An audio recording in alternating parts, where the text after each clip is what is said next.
Hello, friends, and welcome back to Stories About Entitled People. Let's start with a story about a little vehicular vengeance that highlights the long memories of those who felt slighted. This tale isn't just about the satisfaction of getting back at someone who's rubbed you the wrong way. It's an example of how small gestures and kindness, or lack thereof, can leave lasting impressions, influencing decisions long after the initial interaction. But before we begin, best way to support our channel is to leave comments, like, and subscribe with the turned-on bell so you don't miss the new video every single day. Here we go. Bought a car to spite someone who wanted it. This is long and involves some fairly esoteric Navy knowledge. About 20 years ago, I was a Navy pilot going on my first deployment, flying helicopters off of a destroyer. Over the small flotilla of ships in the Med was a commodore. A commodore is a captain who's given command of multiple ships. This commodore, who I shall call Chuck, was also a complete jackwagon. Here are two examples of his a-holery. One day after flying all morning, we were tasked with picking the commodore up from one ship and bringing him to our ship. Easy enough.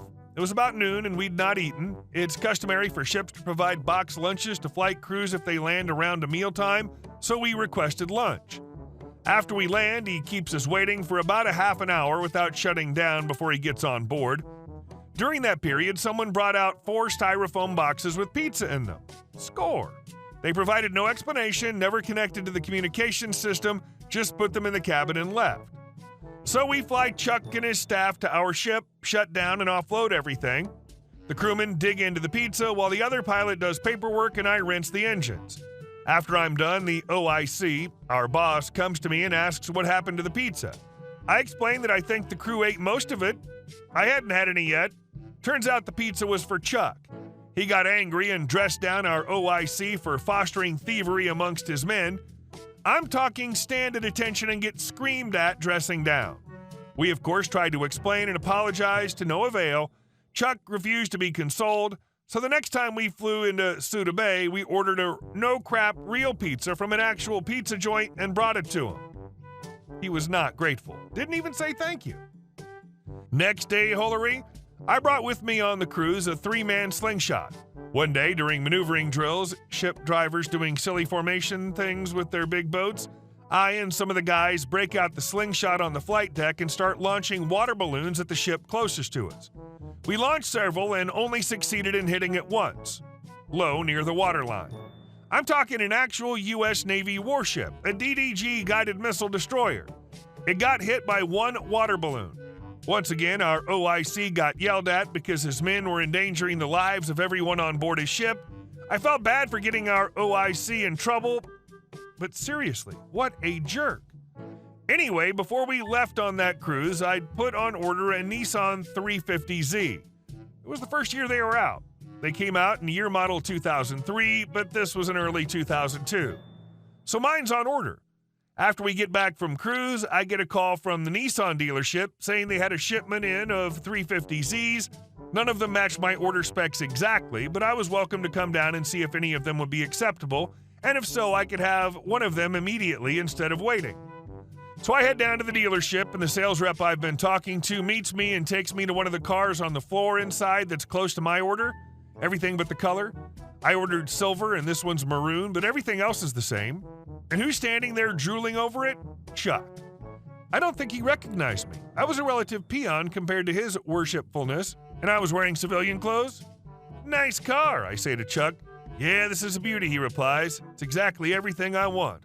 I'm going to buy this one. I nod thoughtfully and then wave over my sales guy. I'll take it. Let's go sign papers, I say. I smile at Chuck and take pleasure in his look of slack disbelief as the salesman slides a little sign that says sold under the wiper, and I go take care of the transaction. It was petty, but it felt good. Screw you, Chuck. And our second story. Employer doesn't want me to waste 2 hours. They waste 40 instead. A number of years ago, I worked for a small, fairly local outsourcing company.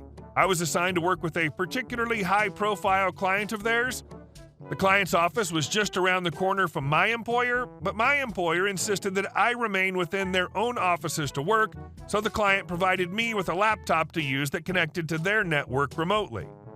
It's important to note that whilst the client were decent, my employer had a total fear-based management culture. The managers wanted eyes on the employees at all times because they assumed people would slack off given half the chance. After almost a year of working there, I got a call from the client notifying me that my client-given laptop needed some critical updates and I would have to bring it in so IT could apply the updates locally. All sounded very reasonable to me. I brought this to the attention of my manager and advised I would be out of the office for a while so I could take my laptop to the client site around the corner for critical updates. No bueno. My manager ignored everything about the critical updates part and focused instead on the out of our office for 2 hours part. They insisted that they knew I had a remote connection to the client's office, so any updates could be applied without me needing to leave and take my laptop anywhere. I got the impression they thought I was lying to get some free time off. I decided that this had the potential to teach my employer/the managers a great lesson about not trusting their own employees, so like the model employee I was, I shrugged. You know best, boss, and complied with their request, continuing working as usual. Until the following morning when I switched on my laptop and nothing would work. The machine refused to connect to the client's remote network. The various software applications I use for my job also wouldn't run due to the lack of connection. Error messages flashed up on every file I tried to access, warning that my credentials had been blocked. I was left holding a very expensive brick. My manager was livid when I explained I couldn't do any work. They clicked around on my laptop trying to fix it themselves, but there was no other solution to be had. They sent me around the corner to the client's office so I could hand in my laptop to IT. I took my time enjoying a coffee and breakfast in the client's on-site cafe whilst IT worked on my laptop. But when I went to check on it after an hour, I believe the client IT manager's words were, "It's F." The critical update mentioned before was intended to repair something wrong with the way the remote connections worked. When my machine didn't get the update, it lost connection with the client's network and immediately locked me out of everything, effectively blacklisting my credentials. IT manager explained that they'd have to build me an entirely new machine and set up new accounts, a process that would take about a week to ensure everything filtered through correctly and could be tested. The client was fine and understanding about it, but when I returned empty-handed to my employer's office, my manager got extremely snotty with me and insisted I still had to work somehow.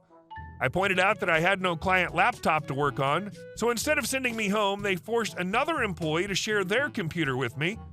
For the next week, me and my colleague shared her computer 1 hour each at a time.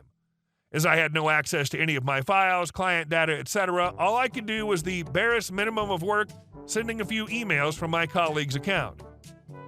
After a week, I got my new client laptop and things went back to normal, but the week of sharing meant my employer had lost around 40 hours of productivity from 2 employees. The shared pain of the experience with my colleague brought us closer together, and when my employer lost their contract with my client a few years later, she helped me get a new job with my employer's competitor. Those kind of managers are the absolute worst. If you can't hire employees you can trust, how can you run your business? Glad you got out of there. Most people, most of the time, will perform according to demonstrated expectations, so if you treat people as untrustworthy, that's what you're cultivating. And our last story. Revenge on a-hole neighbor. My wife and I live in a condo in a nicer part of our town. Not Beverly Hills or anything, but nice, quiet, and safe. We have neighbors that are the exact opposite of that. They're rude, loud, and unsafe. When they first moved in, I was nice to them. Would say hi, offer to help carry things if I saw them carrying lots of things and corralling kids. They live one door down in the upstairs unit. I tried to be welcoming, but also wasn't super pushy with it. I wasn't the neighbor that would go to your door and say welcome, but if I saw you in the parking lot, I'd say hi, and if we knew each other, we'd chat. Anyway, I've always been nothing but polite to these people, and they've been nothing but rude. Flipped me off when I say hi, yelled at me when I stopped a ball their son dropped from going into the parking lot, all sorts of stuff. So after a while, I gave up on trying to be friendly. I wouldn't be rude, but I wouldn't greet them or go out of my way to help them. Turns out they're rude to everyone.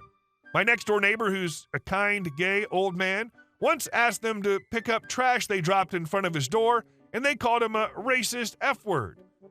They've kicked my pumpkin every year and ripped my Christmas lights off and cut my inflatable decorations that I put in the area in front of my door. That pushed me over the edge. Don't touch my decorations. These people are real pieces of garbage. On to the revenge. 2 months ago, I came out to my car and there was a glob of caulk or paint smeared over a small section of my back window. I had to scrape it off and clean it, making me late to work. When I got home, a neighbor stopped me and said their cameras caught the rude neighbor smearing something on my car. I figured as much, but now I have proof. So I waited and planned. I walked out complex frequently, taking note of who had cameras and where they faced, determined their blind spots and what path to take to avoid being seen.